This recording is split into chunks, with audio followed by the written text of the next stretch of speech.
Friends, welcome back. It has been a while. I'm sorry about that. And also, the next time you see me, I'll be in a different room. Yay, moving. But that's why I've got this on. I have all my stuff. All my masks are packed. Sorry about that. Anyways, I'm so excited about this video, you guys, because this is the kid. I say kid because I think he's like 20. I don't even know. But this kid goes to Burning Man, to talk Jesus with strangers. And a short story about me, that's what I did when I was a teenager. My friends and I, on our free time, Fridays and Saturdays, used to go to bar districts in Texas and talk Jesus with people coming out of the bars at like 1 a.m. I'm not kidding. I'm not exaggerating at all. So I respect this kid. I love this kid. I love this kid so much. I do think it's hilarious going to Burning Man to talk Jesus, but I love this kid. I hope you do too. Let's get started. All right, guys, we're here. We're at Burning Man 2024. This is the event that we've been talking about since Josh and I started the ministry. Josh, of course, being my older brother who sat shotgun so I could drive here because I only have my learner's permit. So big ups to Josh for being a part of this. Burning Man, you have a life of sex, drugs, and rock and roll. We've been so excited to share the love of Jesus here and kind of meet people where they're at. I think this is the last place people would expect Jesus to encounter them.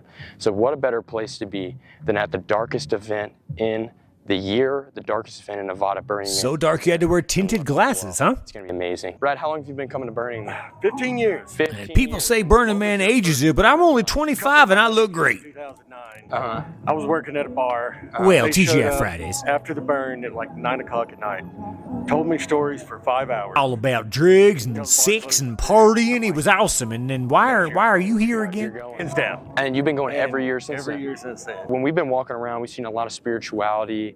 For Lot you of titties. personally, do you believe in a God, a higher power? What does spirituality look like for you? I'm not very religious, but there's something that I don't know. Like how to read, hoping to figure that out Do soon. you have any background with Jesus, or what do you think about him? I grew up Southern Baptist. Right on, To me, brother. I can't put it just into one religion. Can I share a little bit of my story as well? But there were a lot of people. Notice they instantly jump cut to him saying, but there were a lot of people. I'm guessing they cut out a lot of the details of a 15-year-old trying to tell a 40-year-old about his high school problems and him not being able to relate. I went to a private Christian school, and the only reason I was learning about Jesus was I got to get an A on this quiz and test, you know? Same, me too. I can't stress how much I'm similar to this kid, all the way down to thinking that wearing Oakley snowboard goggles will make you cool at a party. Like it just feels like it'll never go away. There was a night I was going to take my life.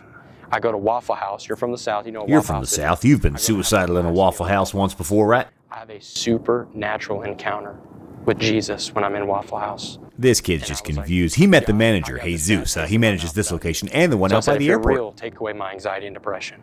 Because I'm like, man, if you're God, you could take it away. He took away my anxiety and depression almost instantaneously. He took away my dirty dishes almost instantaneously. 5-star service. I tipped him well. When Jesus encountered me, he was like, man, you don't follow me because you have to. Like, if you want to listen to my commands and read the Bible and obey the Bible, it's because you love me. He's like, look at your dad. You listen to your dad, not because you have to, because you love him.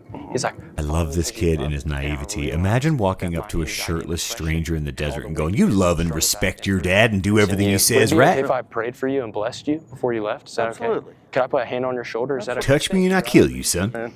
Jesus, thank you so much for Brad. God, Jesus, I want to thank you for the camera person being able to use bike handles to cover that man's nipples for the entirety of the thank you interview. for his life, God. Would you just continue to speak to him through other people? God, would you Specifically, just other send people his wearing red way to shirts. actually Wait, come back, represent guy, come the back. correct way and love him the way that he's supposed to be loved by you, God. And we just thank you for Brad. Bless him, God. Speak to him in dreams and visions. I'm sure Brad had plenty of visions this weekend. Give you a hug? Yeah, absolutely. Love you, dude. Don't love that you smell like a week's worth of desert, but I still love you, dude. Earlier, we passed by. Y'all, I know this is a super short one. I promise I can try to get back into this. Just moving and stuff has been chaos, but we'll get back to this soon enough. Thanks for being here.